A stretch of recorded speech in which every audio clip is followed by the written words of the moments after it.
ജന്മത്തില് ഞാൻ കുട്ടിയുടെ പിറകേ ഉള്ള ഒരു ഫീല്. അവര് ജോത്സ്യം പറഞ്ഞതേ ഉള്ളൂ. കഴിഞ്ഞ ജന്മത്തിൽ എനിക്ക് പട്ടിയുടെ വളരെ ശല്യമായിരുന്നു. അതെ, ഈ ഡ്രസ് നല്ല ഐശ്വര്യമുണ്ട്. ഇതാണ് എന്ന് കൊടുക്കുന്നത്? അതെ അതെ അതെ, ഇത് ഉടുത്താ മതി. ഇത് ഊരണ്ട. എവിടെ അമ്മാവന്റെ സ്ഥലം? അത് ഊര്. ഏതൂര്? അടൂര്. ആ, അടൂര്. അമ്മാവൻ ഞരമ്പാ അല്ലേ? അയ്യോ, ആൾക്കാർ എന്നെ കുറിച്ച് വെറുതെ പറയുന്നത് അങ്ങനെ. അതല്ല, അമ്മാവൻ ഞരമ്പിന് ചികിത്സിക്കാൻ വന്നതാണോ? അച്ഛനില്ലാട്ടോ, ഘോഷയാത്ര വരുന്നുണ്ടേ. അച്ഛനില്ലാത്തവരുടെ ഘോഷയാത്ര അത് എവിടുന്ന് വരും? അയ്യോ അല്ല, അച്ഛൻ ഇവിടെ ഇല്ല, ഘോഷയാത്ര അമ്പലത്തിൽ നിന്ന് വരുന്നുണ്ട്. ഞാൻ അങ്ങോട്ട് പോവുക. അല്ല, അച്ഛൻ എന്തിയേ? പശു അച്ഛനെയും കൊണ്ടുപോയി. പശു അച്ഛനെയും കൊണ്ട് പോയെന്നല്ല, അച്ഛൻ പശുവിനെയും കൊണ്ട് പോയെന്ന് പറയണം.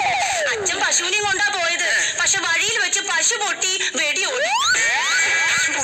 അല്ല, അമ്പലത്തിൽ നിന്ന് വെടി പൊട്ടിയപ്പോഴേ ആ ശബ്ദം കേട്ടിട്ട് പശു അച്ഛനെ വലിച്ചോണ്ട് ഓടി. അമ്മ കൂടെ ഓടിയിട്ടുണ്ട്. രക്ഷിക്കാൻ പോയതായിരിക്കും. രക്ഷിക്കാൻ പോയതല്ല, അമ്മയുടെ ചിട്ടി പൈസ ഇരിക്കുന്നത് അച്ഛന്റെ മടിത്തട്ടിലല്ലേ, അത് വാങ്ങിച്ചോണ്ട് അമ്മ ഇങ്ങോട്ട് പോന്നു. അല്ല, അപ്പൊ അച്ഛനിപ്പോ എവിടെ ഉണ്ടെന്ന് എങ്ങനെ അറിയാം? അത് എളുപ്പല്ലേ, പശു ഒരച്ചു വലിച്ചല്ലേ കൊണ്ടുപോയത്. അപ്പൊ നോക്കി, ആ പാട് നോക്കി അറിഞ്ഞൂടെ? തീർന്നു കാണുമല്ലോ. അയ്യോ, അപ്പൊ എന്നെ ചികിത്സിക്കുന്ന ആരാ? അച്ഛനില്ലെങ്കിലും ഞരമ്പിനൊക്കെ ഞാനാ ചികിത്സിക്കുന്നത്. പിന്നെ പറയണ്ടേ? അവിടെ ഇരുന്നോളൂ. ഇതെന്താ? ഞരമ്പിന്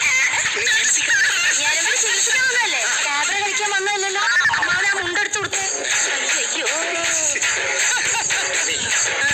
ഊരിയ പോലെ എളുപ്പല്ലേ അതാണ്. എന്താ അമ്മാവന്റെ പ്രശ്നം? വാരിയല്ലില്ലേ? ഭാര്യയിലില്ലെന്നല്ല, ഭാര്യയില്ല. എവിടെ പോയി?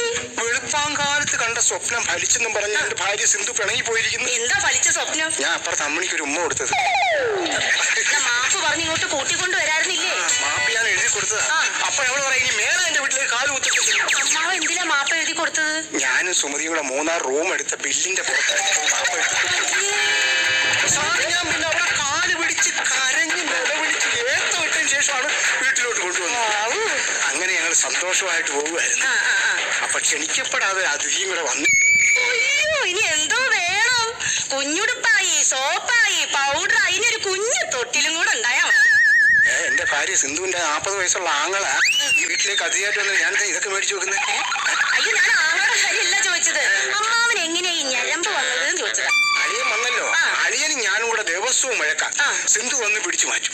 ഒരു ദിവസം ഭാര്യ, ഒരു ദിവസം അവള് വാക്കല്ലാതെ തന്നെ പിടിച്ചു. അങ്ങനെ അസുഖം വന്നു. വാക്കല്ലാതെ എവിടെ പിടിച്ചാലും മറന്നല്ലേ അമ്മാവ? അല്ല, വാക്കല്ലാതെ ദാക്ഷായണിയുടെ വീട്ടിലിട്ട് അവളെന്നെ അതോടുകൂടി അളിയൻ എന്നെ കയറി അങ്ങ് സ്നേഹിച്ചു. അങ്ങനാണ് എനിക്ക്. ശരി, അപ്പൊ അമ്മാവന് ഞരമ്പല്ല, അതുക്ക് മേലെ. ഇതുകൊണ്ട് എന്തെങ്കിലും ബുദ്ധിമുട്ട് അമ്മാവനുണ്ടോ? ബുദ്ധിമുട്ടുണ്ടോന്ന് എന്റെ മോളെ, എന്റെ ജോലി വരെ പോയത് അങ്ങനെയല്ലേ. അതായത് ഞാൻ കോളേജിലെ പിയൂണായിരുന്നു. അപ്പൊ എല്ലാരും കൂടെ ടൂറിന് പോയി. ടൂറിന് പോയപ്പോ നമ്മൾ ഈ ക്ലാസ്മേറ്റ്സിനകത്ത് ബസ്സിൽ നിന്ന് ഇറങ്ങി എല്ലാരും നിരന്ന് മൂത്രം ഒഴിക്കുമല്ലോ. അങ്ങനെ എല്ലാരും കൂടെ നിരന്ന് മൂത്രം ഒഴിക്കുകയാണ്. ഈ സമയത്ത് ഈ അസുഖം വന്ന് എനിക്ക് അപ്പൊ പ്രിൻസിപ്പലിന്റെ കാലിലും നെഞ്ചത്തൊക്കെ മൂത്രം ഒഴിക്കും. അത് ഭയങ്കര ഒരു പ്രശ്നമാണല്ലോ അമ്മാവ. നമുക്കിപ്പോഴേ മൂത്രം എങ്ങനെയാ പോകുന്നേ? അല്ല, മൂത്രത്തിന്റെ കളർ എന്താ? എന്ത് നിറമായിട്ടാ മൂത്രം പോകുന്നേ? ഞാൻ ബിനുവിനെ ഒന്ന് വിളിച്ചു നോക്കട്ടെ. അതാരാ? ഞങ്ങളുടെ വീടിന്റെ താഴത്തെ നിലയിൽ താമസിക്കുന്നത്. എന്റെ പേരും പറഞ്ഞ് എന്തും പറഞ്ഞ് വഴക്കാവില്ല. അത് ശരി, അപ്പൊ മുകളിൽ നിന്ന് താഴേക്ക് വെച്ച് വീച്ചാലേ. നമുക്കേ ഒരു കാര്യം ചെയ്യുമ്പോ വിളിക്കണ്ട വെച്ചു. നമുക്ക് ആദ്യം ഈ കുഴമ്പൊക്കെ ഇട്ട് ഒന്നിങ്ങനെ ഉഴിഞ്ഞങ്ങ് എടുക്കാം. അങ്ങനെ ഒഴിയുമ്പോഴേ കയ്യബത്തൊന്നും പറ്റില്ല. അങ്ങനെ പറ്റിയിട്ടൊന്നുമില്ല. പിന്നെ ഒരു ദിവസം ഒരു ചെക്കനെ വയറിളക്കായിട്ട് വന്നു.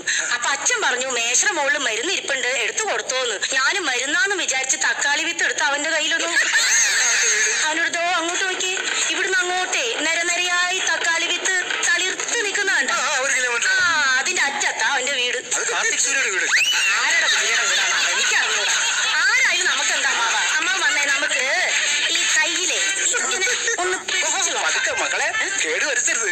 ഞാൻ മരിച്ചു കഴിഞ്ഞാൽ ഡെഡ് ബോഡി മെഡിക്കൽ കോളേജ് പെൺകുട്ടികൾക്ക് പഠിക്കാൻ കൊടുക്കാന്ന് പറഞ്ഞു.